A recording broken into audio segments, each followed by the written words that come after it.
Hello everyone, welcome back to my channel. এইটা হচ্ছে view আমাদের রুম থেকে। আর এখন থেকেই চন্দ্রমল্লিকার চারা লাগানো শুরু হয়ে গেছে।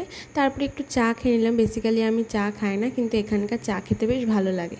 তারপর স্নান করে রেডি হয়ে ব্রেকফাস্ট করে নিলাম। আজকে ছিল ঘুগনি আর রুটি। আর এই হলো আমাদের রুম।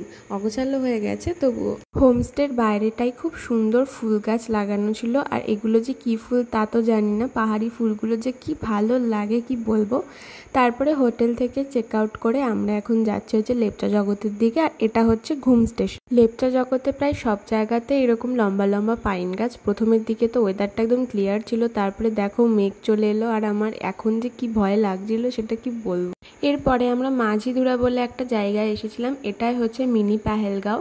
আর এত সুন্দর যে কি বলবো, মিনি পেহেলগাঁওই বটে একদম। আর এই স্যাঁতস্যাঁতে ওয়েদারে এখানে জোকেট ছিল একদম বিশাল রাজ্য। আর দিদির পা থেকে একদম রক্ত বার করে দিয়েছিল।